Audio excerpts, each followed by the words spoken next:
Hi, everyone. Welcome to the Small Cap Discoveries conference call. Today on our call, we have CEO Steve Taylor to share a presentation on Bluerush.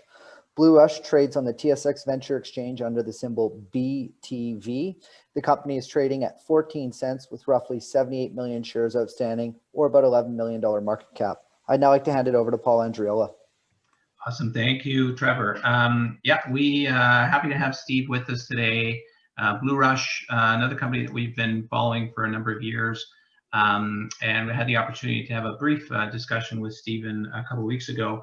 But great to have you here, Steve, and love to have you tell our listeners all about Bluerush. Great. Well, I love talking about Bluerush, so perfect. Well, thanks, everybody. I'm going to show a few slides, then I'm going to show a few examples of our platform in action, which is an interactive personalized video platform. Hang on a second here. Okay, so the problem that we solve is customer engagement, specifically in the digital channel. We solve the customer engagement problem, and this is an epidemic problem. It's not hard to explain to people the concept that, hey, we're all inundated with messaging coming from different places and devices and companies, et cetera. And, we've seen with COVID, I get asked the question, has COVID been good for your company or bad for your company? And, as a digital engagement solution, the net effect has been positive for our company. But people have mistaken what the learning has been from COVID as, oh, everybody needs to get into the digital channels. Mostly companies were already in the digital channels. There is more effort to get there, but the issue the problem that everybody has realized they have is engagement. How do you get somebody's attention and keep it long enough to tell a story and get them to take an action? And that's what we're really great at. And I'll give you examples and stats and everything, kind of show you the type of success that we're having. It's important to understand the technology, and I'm not going to get all technical. I'm actually not able to get that technical. But if you think of video is the fastest growing medium on earth, online video, and that's only accelerating. We see things like, TikTok and other new kind of platforms, people getting really comfortable recording themselves, sharing video. All of that's a great tailwind for a company like ours. But really, if you think of most video, it's the same as it was in the 80s. I'll date myself here, but when I was watching movies in the 80s, you take a cartridge, you put it in a VCR, even older machines than that, and you have a play button and you have a pause button, you have a fast forward button. The video is linear. There's the only things you can do with it is stop and start it. It's a closed format. And what we've developed is the next generation of video, really, where we never create a video file and then send it. And that's an important concept of, we don't pre-render or create in advance a video file that we send. Everything is data driven, everything is dynamic. So when somebody clicks a button to see what looks like a video, we then deliver all of the assets required, the data, the creative, everything shows up dynamically. That gives us a tremendous advantage on gross margin, on scalability, on security, and on creative execution. And you kind of see here the types of things that we can do in a video that you could never do inside of a normal video, including personalization, people's names, real financial information, interactivity, which is a big part of this and really does drive engagement and drives additional data for our customers. Closed captioning, accessibility features. There's all kinds of things we could do with the technology. And I'm going to show you, actually, you know what? I'm gonna keep going here because so basically what we've got is next generation technology. I'm gonna continue to go back to the advantages that provides for us. It's our technology, the proprietary piece of it. And this is driving now in our last quarter, we surpassed 80% gross margins at sort of just getting close to, you know, 2.5 million of committed ARR. And those gross margins will continue to climb. And that is because of the way we deliver the videos dynamically versus pre-rendering a file. So next gen proprietary, and this business can drive some really nice margins as it scales up. You know, we're getting close to the magic number of 2.5 of committed ARR. This is our last quarter. We're in Q2 right now, which ends tomorrow afternoon. So there's a little bit of a scramble here with the end of the quarter, and we're in the middle of the financing and everything. But and I'll show you the kind of timeline. But we got to the 2.5 in a reasonably short timeline. You can see the revenue's growing quarterly, year over year. It's growing really nicely. The fourth bullet in there, I'm going to go back to. But we've had a lot of success. We started really 3 years ago. We started in Canada only, and we've had tremendous success in many different regions, actually, which I'll get more into. Talked about the gross margin, and we did have a reduction in our OpEx. Some of that was actually just because we couldn't go to conferences. But we also did make some meaningful adjustments in the sort of G&A part of the business to run a little bit more efficiently. You can kind of see here, you know, that it's sort of been consistent growth quarter over quarter, and you know, CARR close to 2.5, and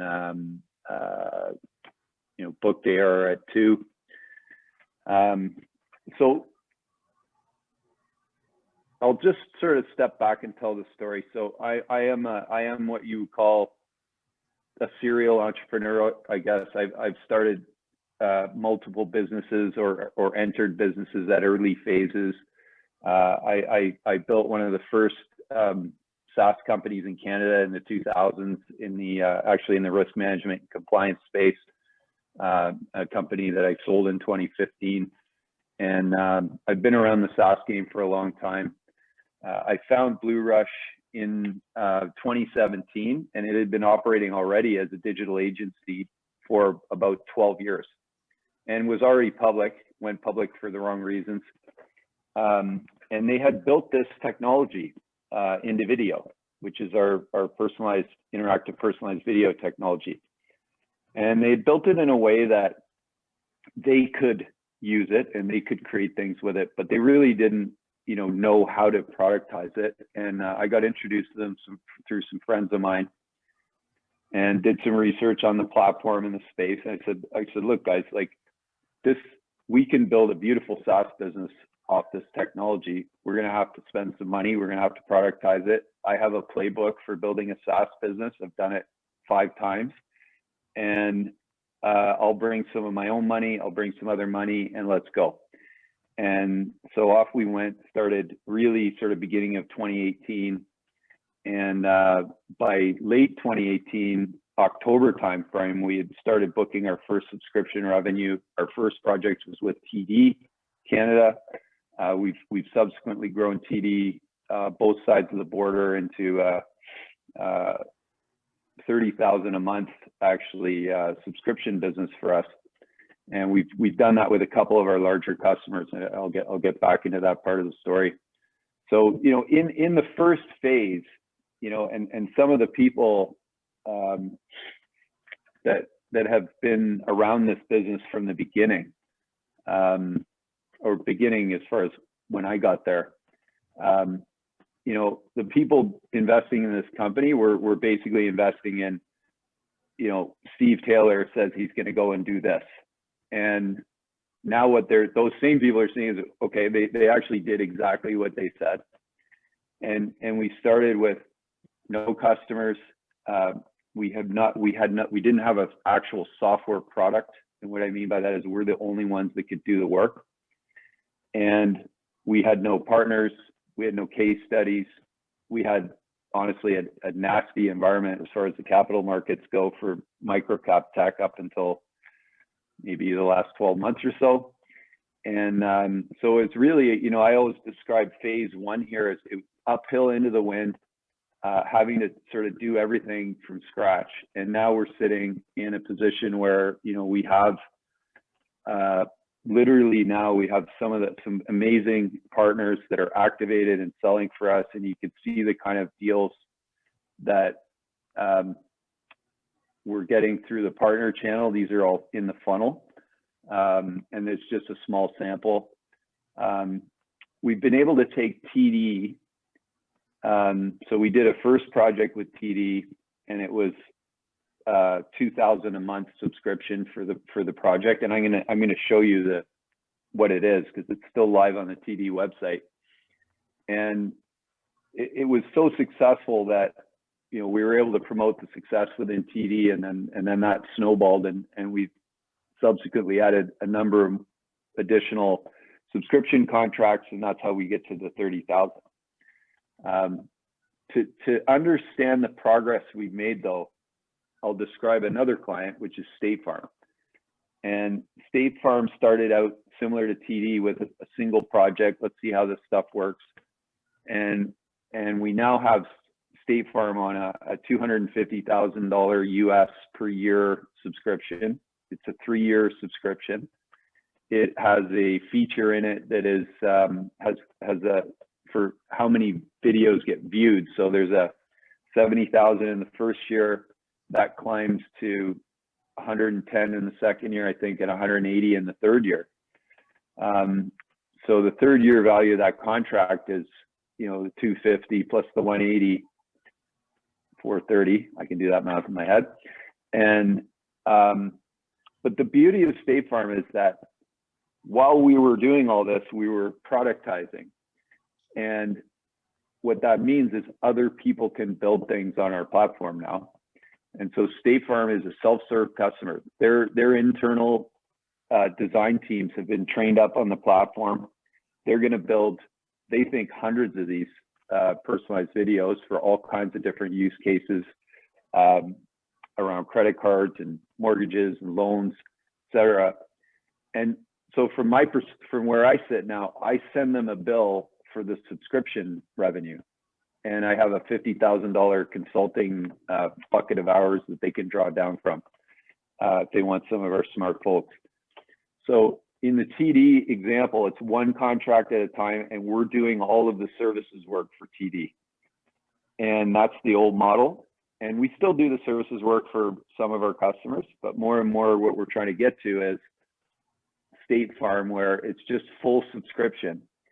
And that's actually a leverageable model, right? Like if other people can adopt your software and use it, then you meet the basic qualification of being a software company. And it's a big transition for us. So we have a partner in South America who initially was selling for us, and then we were doing a lot of the work and delivering. Now that partner is completely self-sufficient, and they sell, they deliver. All I do is I bill them subscription revenue, they mark it up and send it to their clients. And I have more and more clients in this self-serve model. So that it's a huge milestone for us. If you think about the numbers for TD and State Farm and the ability to drive from a single project up to, you know, this kind of 30, 40,000 MRR range, and you look at just these names, and I've got, you know, at least 15 others that are this size. If I repeat that success with 10 more customers, that more than doubles my ARR just from the customers that I already have. And my last 4 deals I got are all from existing customers just in the last few weeks, because this stuff works and they're coming back. And having said that, we still do have a very precise and an aggressive outbound sales capability here to go after new logos ourselves. So we sell through partners. We're now seeing the client continue to grow, I would say, and we sell directly. So that's a bunch there. I was going to show everyone a few examples, but maybe a good spot to to stop for a question or two, or I could show the examples, and then we could have a more of a dialogue at that point. You know, I think it's best if you just keep I think going. you guys are watching the Zoom for questions. Yeah, I think if you keep going, you might end up answering some of the questions I have. So I'll let you continue. Okay. Let's do it that way then. Okay. Let's see here. Okay, I'm gonna do like a real live demo here. So if I go TD, which you'll see I have done this demo before. So TD mortgage affordability. And just to set this up a little bit, we met TD. TD had been a pre-existing client of the Bluerush agency business. So we had some trust there. But we actually, ironically, spent a whole bunch of money to go to a conference in the States and ended up meeting the guy at TD there that we did this project with. So this has been running now actually for almost 2 years. And the problem basically, when John came to us, he basically said, look, I've got 50,000 people hitting this landing page every month. This one right here, 50,000 people saying, how much can I afford? And a lot of them engaging with the tool, and then everybody's leaving. And I need to figure out how to engage them and get them to take an action. So this tool asks a couple of questions. One question I get is, did we build this tool? We do build these. We didn't build this specific one for TD, but we also sometimes build the tools that sit in the front end. So I'm in Toronto here. I don't know where everybody lives on this call, but probably we all have the same lament about, you know, what we can afford with houses. So I can fill all these, let's say I've got a healthy down payment in Toronto. It's still not even a healthy down payment. And I can either use this slider. TD loves this slider. It's their favorite thing. I actually don't find it that useful because it's hard to get a precise number on it. But okay, so all I did is I filled out the tool, and it used to say this, I can get this and get pre-approved. And now this has been introduced, this watch your personalized video. And just keep the numbers I put in mind.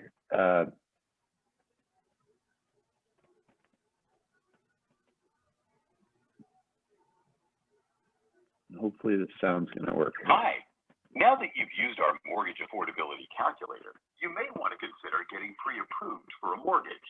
But before you do, you're probably wondering, what do the results mean? So let's dig into your numbers.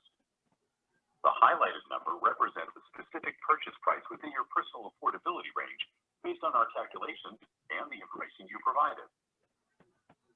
You can move the slider up or down to adjust the purchase price within this range. Note the change in your mortgage loan payment, other housing costs, and remaining cash as the slider moves. As you can see, spending less on a home leaves you more room for other things. Keep in mind that staying below your maximum. So just a couple of things while this plays here. One is, you can see the keep in mind the written part. So that's an accessibility feature. One of the things we're really good at accessibility. But again, you can see that the real numbers I used in the calculator in the tool have been used to play back to me what I can afford. So what was there before was a generic video explaining the concept of affordability and why you may not want to go for the maximum that you can because you'll have no money left.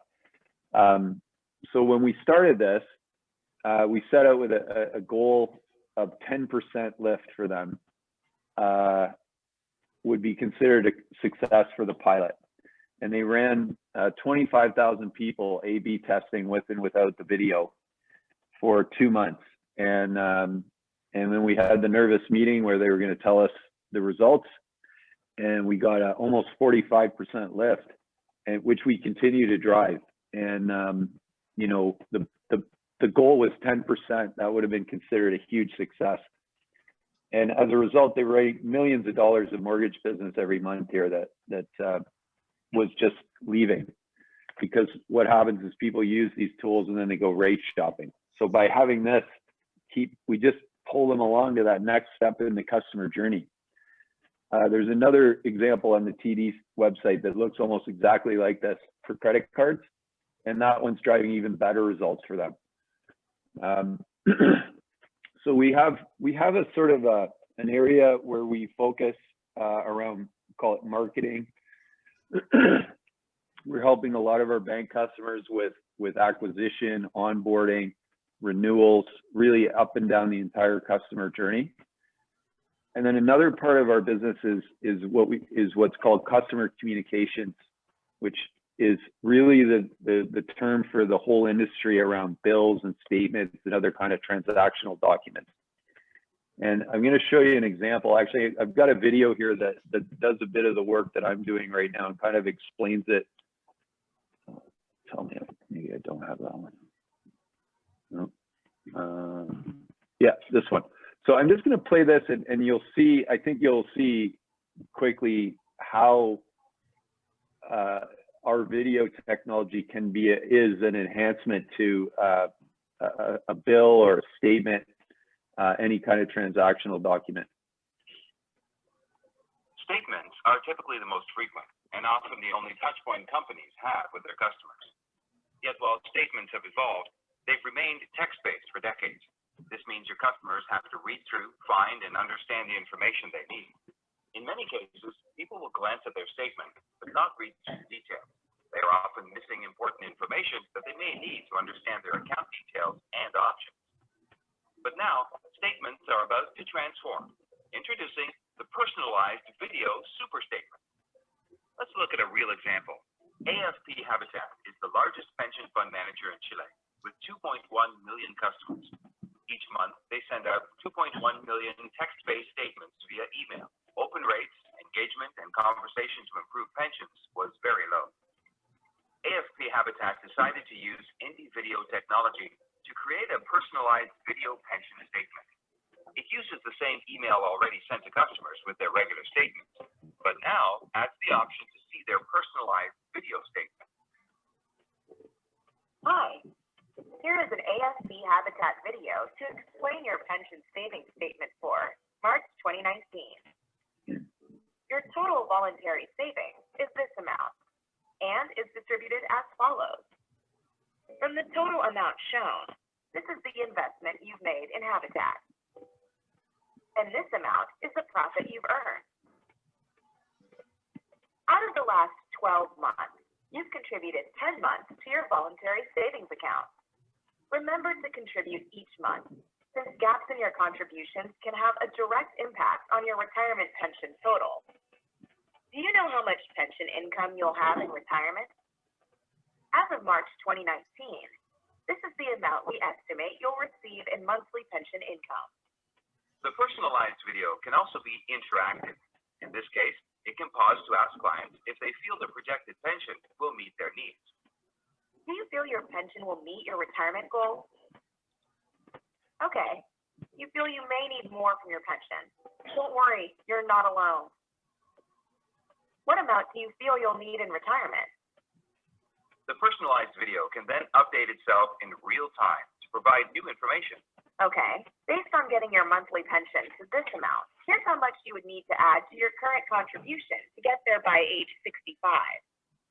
This interaction transforms the statement from one-way communication into a two-way interaction. This allows you to provide a new level of service while gaining important new customer learnings. AFP Habitat. Let us help you achieve your goals. Click here to update your monthly. So there's all kinds of stuff going on in here. One of the things we do extremely well is interactivity. And so in some of these areas here, What amount do you feel you'll need in retirement? within the video, the ability to engage somebody and ask them a question and say, well, maybe you do need some more money for retirement. And by the way, a lot of times when people saw this video, it's the first time they actually really realized if they had enough money to retire or not. You saw the stat in there that people are more than 4 times, people are 4 times more likely to increase their contribution to their pension when they view the video. So this is driving significant assets under management for AFP. On the back of this, and this was sold and delivered by that partner I mentioned to you earlier, that's in South America, that's fully activated, and they've sold another larger pension fund in South America, and we're, knock on wood, we're trying to get another one over the fence here, actually, this afternoon. And I think we could run the whole table of the pension funds in South America, because the results are, these guys are winning awards. This thing won has won multiple awards based on the execution and the results. And there's another thing here, is why is Steve showing 2-year-old examples with March 19? And because I've got hundreds I could show you that would say last month, including AFP, because it runs all the time. But I think it is important to see these 2 examples, because this stuff is sticky, and we're like, this thing's been running for years now. And again, the beauty for me is it's just a service that's running, right? Like I don't have to do anything to make this happen once we're plugged in. So there's a few good things going on here, between the durability of this, the fact that it has led to incremental business in that region. Much harder to crack into the Canadian pension funds. We're not that we're not trying, but hopefully none of you work for Hoop or one of those, but they're just hopelessly slow, and they have no real motivation to do anything interesting, right? It was like these South American pension funds, people can voluntarily increase their pension. It's not a defined benefit, so it's a better market. We're finding actually Canada, I mean, we have great clients here, TD, Questrade, Desjardins, CIBC, like on and on. We have great clients here, but everything is slower here compared to South America. The States is a little better, but we actually just did a deal in Southeast Asia this week, and it moved, we hadn't seen deals move at that speed, to be honest, until we got over there. We've got ABN AMRO in Europe. That's a relationship we're starting to grow.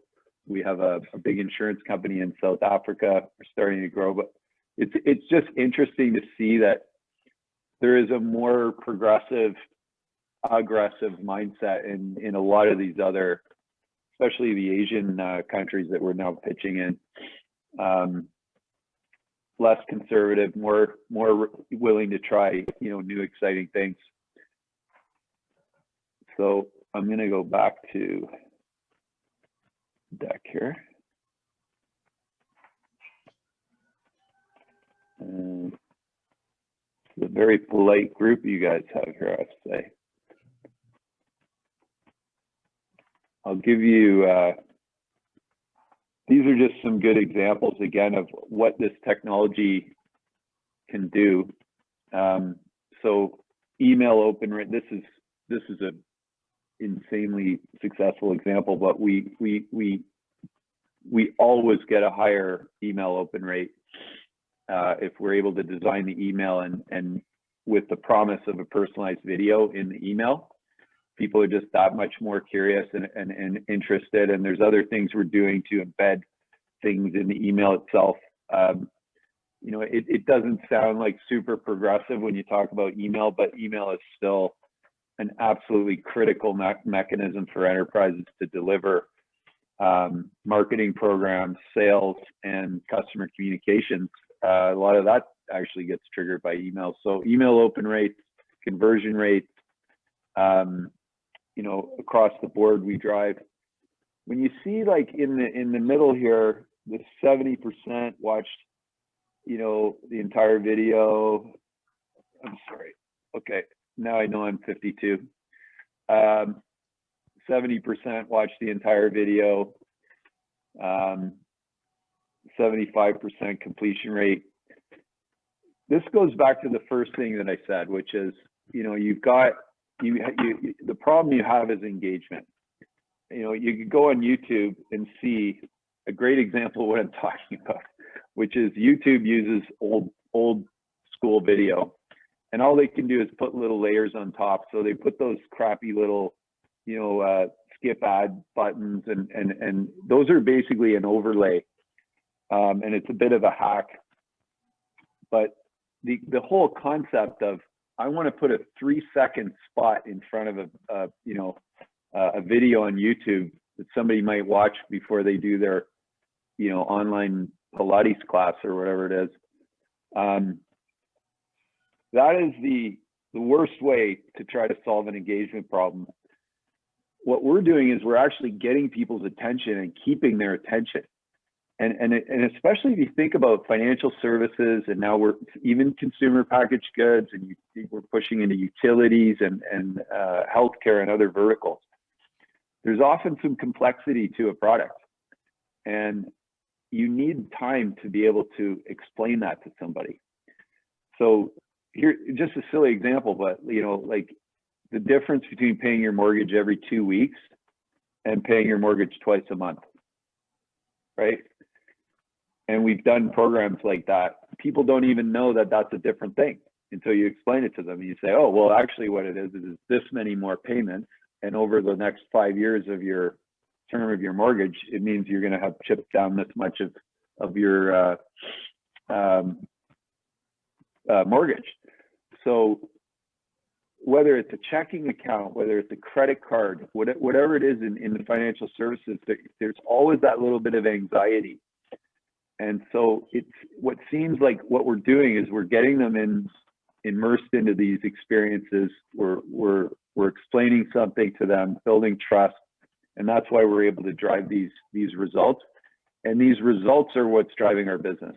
Now, there's just no question. I mean, I have great salespeople, I have great partners, but it just gets easier and easier. I mean, I have a project at Navy Federal right now where they're going to have 100x ROI on this thing, which, if any of you are feeling like beating up on me, the right thing to say is, Steve, you underpriced it.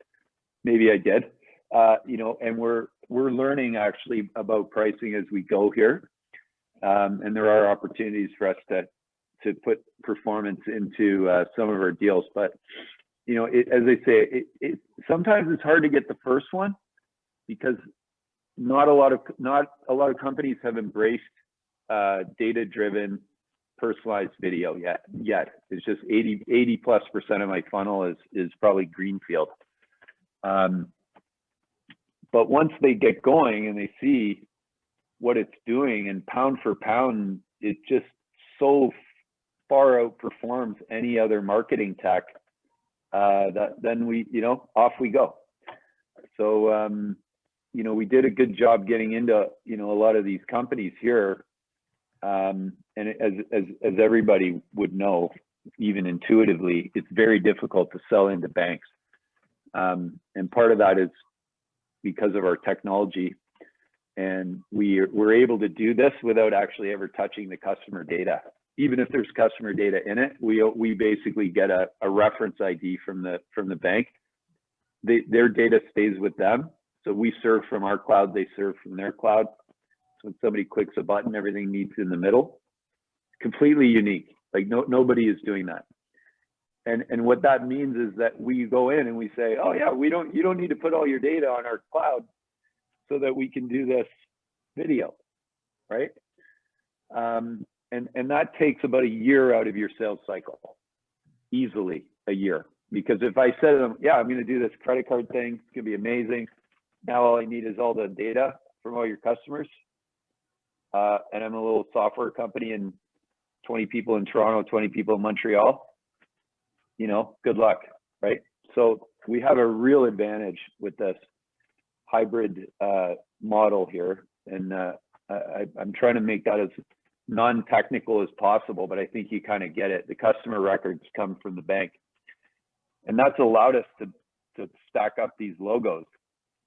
And then, you know, if I can take TD and State Farm from 2 to 30, and I've already got ABN and a bunch of these other guys coming back for more work, you know, as I said earlier, I could more than double this thing with the clients we've already secured.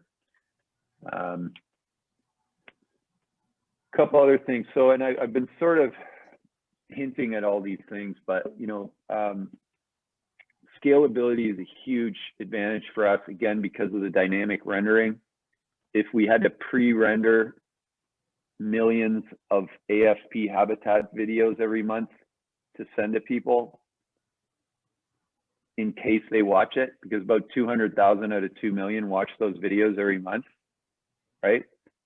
But my costs are zero until somebody clicks a button, right? And then my cost is less than a quarter of a penny, which is probably a fifth to a tenth of most of my competitors on a per view basis, right? So the scalability resides in that fact that if all 2.5 million click the button, great. If 50,000 click the button, great. I don't have to make 2.5 million or 2.1 million videos in case people watch them, which is expensive, right? That takes up cloud, that takes up my processing, takes up storage, takes up bandwidth, which are the three drivers of your costs on a cloud environment, those three. Making a video in advance and sending it is expensive because it uses all three of those. Whereas all we're doing is keeping data and artifacts, and then off they go when the button gets clicked. So we do have, you know, as I mentioned, scalability. I talked about data management and that we can deploy. We can do it all from our cloud as well, of course, but, you know, a lot of times with these banks, we're doing it in this hybrid model. We do have a great support program that we now use to support our clients, but also our partners, so that they can become self-sufficient. And we have a really robust analytics package, and we use the analytics with the customers to work on the program. So when I say TD's been running and AFP's been running for 2 years, they don't look the same as they did. We're constantly finding, oh, here's a spot where more people are dropping off. Like, okay, what are we doing about that? We've certainly learned that any kind of boilerplate, people just immediately drop off. Like where I stopped showing you TD, that everything after that is just them talking about themselves. And if you look at our analytics, everybody drops off as soon as it's not relevant, everybody's gone. So, you know, these are sort of the big differentiators. And when we go in and we win bigger bids, these are the types of factors being relayed to us. We do have some competitors, and they've all been at this longer than us, and all of them are in, I would say, last generation video, meaning they all have a rendering step, they all have a make it and send it step, and as a result, all of them have higher costs to support the ongoing delivery of the videos, higher setup costs, and also less flexibility in terms of the data layer, less flexibility in terms of execution. But they've also raised quite a bit of money. So Sunday Sky's probably raised something like 80 million US. Idomu just raised another 15 million US, I think, last year. That might not be the exact number, but you could search on it. You'll see they just did a raise. Vidyard's based down in Kitchener-Waterloo. They're not really competitive with us. They're really more of a video marketing platform. The data-driven personalized video stuff is a piece, but they're not really very good at it. And then there's a few of these at the bottom which really exist only in the world of statements. Personalized video in that world of statements and bills is actually has more traction there than it does in marketing. And you know, I showed you some examples of some statement-led projects, and we've got some very exciting partners in that space, including some of the biggest printing companies in the world, believe it or not. But those printing companies have always delivered paper versions of this, and they're all now driving, you know, digital versions of their business, and they love our stuff. So we have tremendous amount of leverage built up in the channels now, to some extent through those kind of partnerships with these big print service providers, and the technologies that go along with it. I've done this a few times. I actually started in advertising in the early 90s, but I joined a web services company in 95 that we took to 300 people, and well, we actually took that one public and did quite well, did some acquisitions, grew it organically. Then in 2002, I went and started Resolver, and Resolver, I really do contend was one of the first true SaaS companies in Canada. True multi-tenant platform, delivered off of third-party hosted servers, with a subscription revenue model in early 2000s.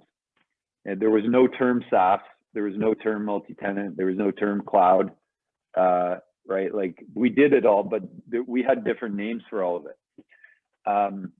So I'm literally sort of a pioneer in the SaaS space. I've helped a mobile marketing company start from nothing. I invested in that one. I was on the board and helped some young guys, and we split that in two, and we sold both. And those guys did exceptionally well and continue to do well in their pursuits. And you know, I've been at a few different types of businesses, from digital media to compliance, sort of back to digital media, really. And so another interesting thing, so Larry and Len, the first two there, they are founders. They've been here for 15 years. And Len is actually the inventor of Individeo, the concept of it. And then our guys in Montreal built it. And, you know, I came in as a new CEO beginning of 2018. And normally you don't, you know, see two founders around a few years later. Having been a founder after a company, you know, new management came in, I've lived through it on both sides. But these guys have been incredibly important to the transformation that we have achieved here. First of all, they had to buy in, and Larry is still, you know, going strong. It's one of our top salespeople. And then Len has become sort of product manager and also chief customer experience officer. I need to update his title here. And basically works with our clients to make sure that they're going to renew, is what he does. So he sits down with their analytics. He says, okay, here's how we're doing. Here's what we can do to change it. And those things are sort of half defense, half offense. So protect the renewal, which we've done a great job of, and sort of north of 90% on renewals. And then use those same sessions to kind of grow those clients. So just summary, guys, huge market opportunity. I've got a killer management team. I've got great investors. I didn't mention round 13, but round 13 is a $500 million fund. They've been here since the beginning. They're amazing. I've got a truly disruptive technology in a hot space. So that's a good combo. And I've built this, we have built this wonderful baseline now for the company to succeed. We got to this first 2.5 million of ARR the hard way. Like we had to transform a company from agency model to software. We had no software. We had no clients. We had a gruesome capital markets environment. No case studies, no partners. So now I'm sitting here, I've got a nice book of ARR built up. I've got an incredible client base. I've got partners that are activated and selling, and a list growing of new partners like this. Clients coming back for more work, beating us to the punch sometimes on that. And an ever refined direct sales capability to go out and continue to bring in new logos. I do expect over time that piece will become less of the story, and the partners and the customers will become a bigger part of the story, but it's sort of balanced attack right now, a third. So, you know, for those that invested in our company and supported us 3 years ago, or, you know, 2.5 years ago, really they were buying a vision, and largely that vision has materialized exactly the way that we had hoped and depicted, which has given us some credibility with those early investors. And, you know, but if I was somebody looking at the business now, from a relative perspective, this has gone from, you know, an aggressive entrepreneur with a vision and some money to, you know, a vision materializing in a quantifiable way that's given the business a platform to, I think, be more successful going forward than we have been in the first few years. So, so that's sort of my presentation. That's awesome. It really helpful. I think those videos really give a good idea of how, you know, different this is from just what people think standard sort of marketing videos are. So I think that helped a lot. I do have a couple questions. I always remind the listeners at this point, if you guys have any questions that you want to ask that I don't cover, feel free to use the chat function and fire away.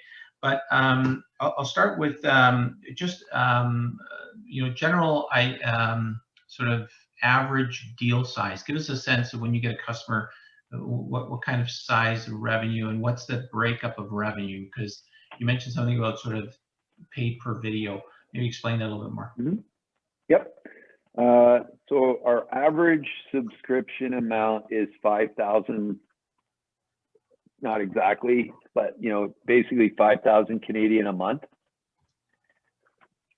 I have some that are larger, like the State Farm example, and then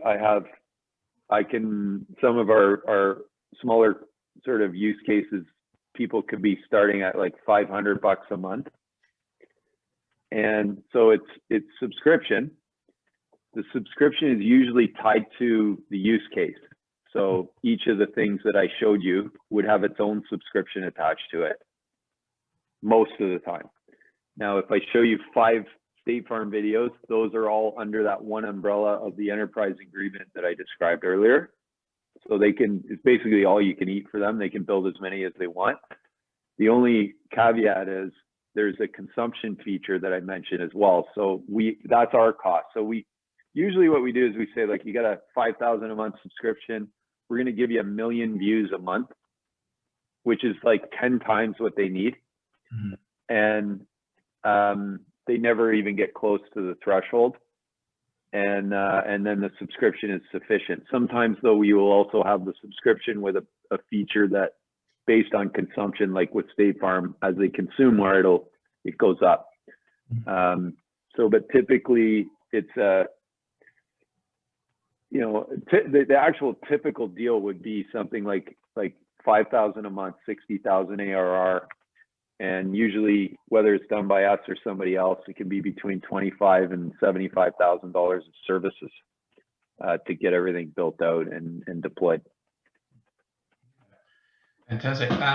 Now, I mean, you're in the advertising space. That's multi-billion dollars. But can you know, for your defined area, can you give us a more defined sort of total addressable market? How big could this be for you guys? Yeah, so the video marketing. So interesting distinction. And if you're scoping out market sizes, the one thing you have to be careful with advertising is media dollars. So really this is deploying more as marketing tech. So we're not like part of a media spend per se.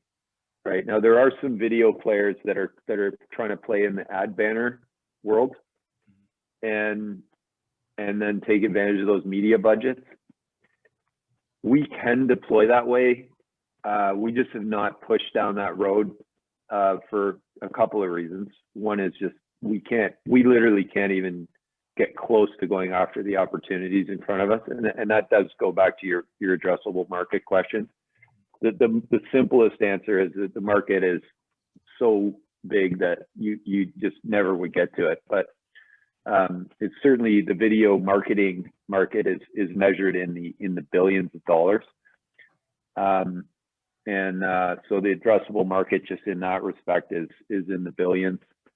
Then you get into the customer communications realm, and that's a whole other pool of money that gets spent by different people. So, we've got one pursuit right now where at JP Morgan Chase, where we're going after the mortgage people and the statement people at the same time, different budgets, different money. So, the market size is, the challenge with it is just to control yourself and go after things properly. I'll say slightly carefully. What I mean by that is companies at this stage have to be pretty aggressive too, right? So measured attacks into the right areas is really more the trick here for us than worrying about if you're going to run out of opportunities. I mean, I've got, we're just starting a program into, 10,000 community level banks in the States, right? Like there's 10,000 of them. Of community level, that's not even credit unions. And I've got just an unbeatable story in the banks. And now because I've productized the tech, I can take what used to only be affordable by TD and I can sell it to Huntington Bank in Ohio, right? And the implementation's faster and everything's easier for them. And, I've got another list of utilities. I've got a partner in Japan now. Well, they're knock on wood, but they've got a initial list of 100 companies they want to go after for us. It's just same in South America. So there's no cap. There's no cap on this thing. This is about digital engagement. Yeah. So it's not going anywhere. That problem's not going anywhere. Yeah, no, long runway. Maybe talk a little bit about IP protection. Is there anything that you guys have as proprietary or trade secrets that protect? Yeah, so we do. We have a secret sauce. And actually, it's interesting because we were talking about this earlier today. We haven't patented this because it's what we're doing is we know nobody else is doing it, and we figured out how to do it this way, and we feel like a better way to protect it is to just not disclose how we did it versus if we publish a patent, here's how we did it. So far we've taken more of the kind of, Coca-Cola formula locked away in the vault approach on that. But basically what we use HTML5. When I said earlier, like it's not actually video, right? It looks like video, but these things are almost more like websites that move like videos. Like there's literally not one thing that you could put in a website that you could not put in one of our videos. Not one element. Forms, tools, interactivity, anything. I actually lost my train of thought there though. It's just the IP, and you I said get excited. like I see that you were talking about how it's so much like websites and yeah, HTML. And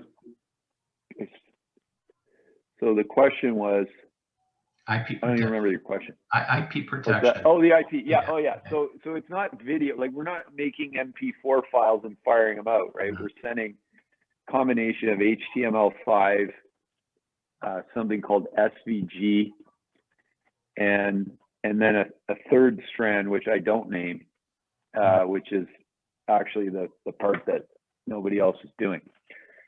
So it is unique. Gotcha. At the same time, it's built on robust third-party stacks. So, you know, our stack is Microsoft Azure at the back end, Amazon CloudFront for our CDN, Microsoft Power BI for the analytics. Our personalization capability is an Adobe After Effects extension that we built. So it's actually built off Adobe After Effects. And then the player is completely proprietary, every line of code. And our player can play everything, our stuff, but it can play anything else as well. Awesome. So, Awesome. Yeah. Perfect. We got a couple more questions. We're going to run out of time here pretty soon, so I'm going to rip them off pretty quickly. But we always ask about COVID. I would imagine this, you know, COVID, if anything, maybe has accelerated the adoption of your type of programs. Is that true? It definitely has. And, you know, I mean, through the pandemic, we've signed up companies like, you know, and some of them we've been pursuing for quite a while. But, you know, ABN and Fidelity and the enterprise deal with State Farm. A lot of these names, this has all happened in the pandemic because companies are concerned about their ability to execute in the digital channel. And so that, you know, that has been largely a positive for us. The negative is that the buyers, this is a wave that has passed, but in the early days, a lot of the banks actually realized they needed some big tech to get in there to do some things. And so they started to buy a lot of stuff. And if you weren't already in the line, then you sort of ended up at the back of the line, you know what I mean? And they can only handle so much. So there was a couple of deals that got slowed down, actually, even though they wanted it more, their ability to procure was impaired. Gotcha. So I've got a question here from one of our listeners, and it's related to the stock. Do you guys have an OTC listing? Do you have any sort of pink sheet symbol or anything in the US? No. Okay. Unfortunately. Should I? I talked to the OCTQX guys last week. Yeah. So they gave me a great pitch. It seems to make sense to me. It's not even that much money. You know, it wouldn't be pink sheets. It would be OTCQX. Yeah, an OTC. Yeah, much better qualified listing there. I mean, my recommendation would be yes, because it really does open up and make it easier for US-based investors who typically have a better understanding of anything technology, right? So, yeah, more times than not, I'd suggest it makes sense. A couple more questions, though, just again on the stock a little bit, but insider ownership. Can you give us a bit of a breakdown of what who owns the stock? Yep. So current state,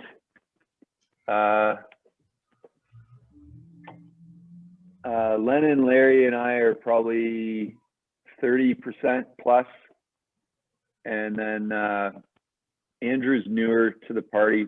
He's got a decent options package, but he's not like a sort of founder investor. Rich is employee. One of the first employees actually came in as a Flash developer. And then round 13, they're not technically an insider, I guess, but they have a spot on the board, and they've got 35%. So they're the financing I'm doing now. I've actually asked them not to participate. Like I said, like, if I can fill this round without you, let me, because, you know, and as a VC, they don't want to get up any higher than where they are either. And I don't need them higher than that.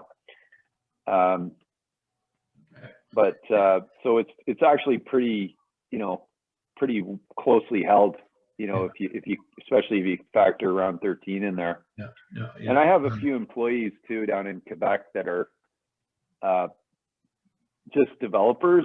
They're not on the management team, they're developers, but they're buying up the stock when they're allowed in the windows and just badgering me for options all the time. And it's great. I mean, it's interesting. Like when I came through the tech phase, options were everything. But these kids coming through now, a lot of them don't really seem to care as much about the options. They're just really more about the gig. Right. So it's just an interesting shift in the mindset. But yeah, it's pretty closely held. For sure. So listen, you mentioned the financing. If I remember correctly, it's I think a $4.5 million financing, maybe even bumped up a little bit to 5.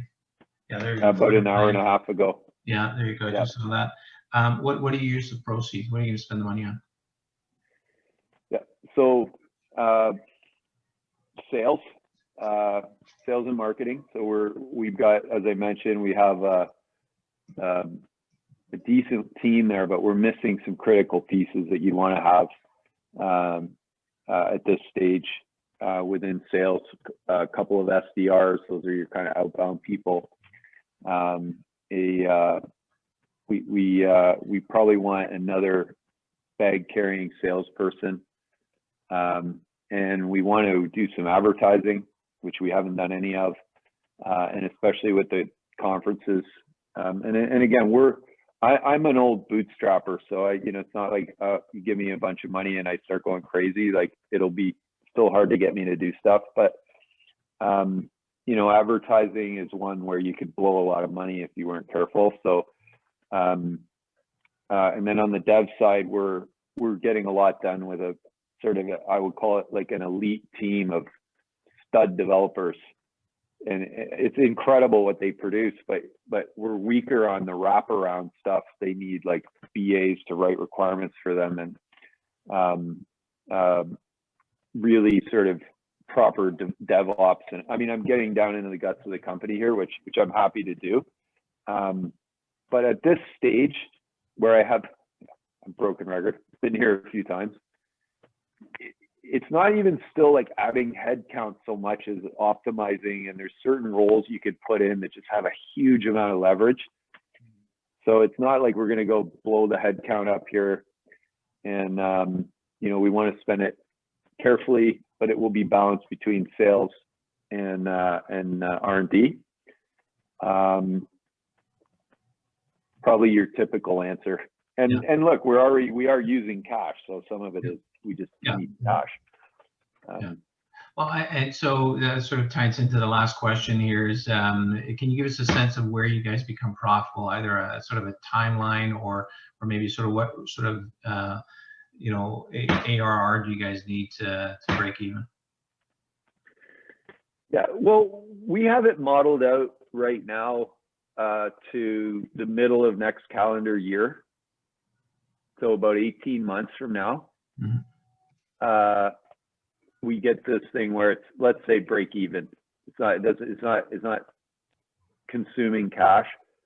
I will give a proviso on that though, in case somebody comes back and says, well, I thought you were going to be cash flow positive, is that companies like this usually choose not to become profitable, right? Because if I can go out and spend, even if it costs me $2 to get $1 of ARR, right? Like if I spend $2 million on sales and marketing and get $1 of ARR, and I'm better than that, but I'm probably still about $1.50 though to get $1, and moving always, like my job is to get that to 1, and then get that going the other way where 50 cents gets me $1 of ARR. But even at $2 of ARR, or $2 to get $1 of ARR, it's a no-brainer, right? Because that ARR is trading. The worst I've ever seen it this is the early days when people really hated SaaS. Even when they hated it and didn't know what it was called, they still gave it 3 times multiples. Because at least they could understand the idea of building up contracts versus, finishing a services contract and then going to find another one. So,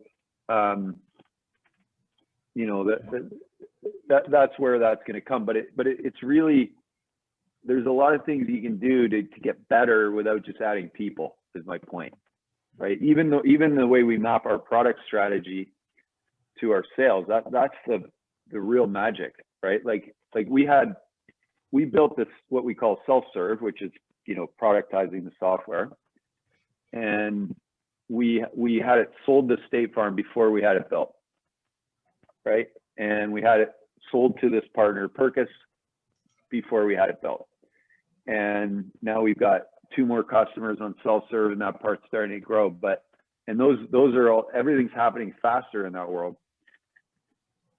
So it was actually a product-led move that shortened the sales cycle and took away all the low leverage, I have to do all the services stuff.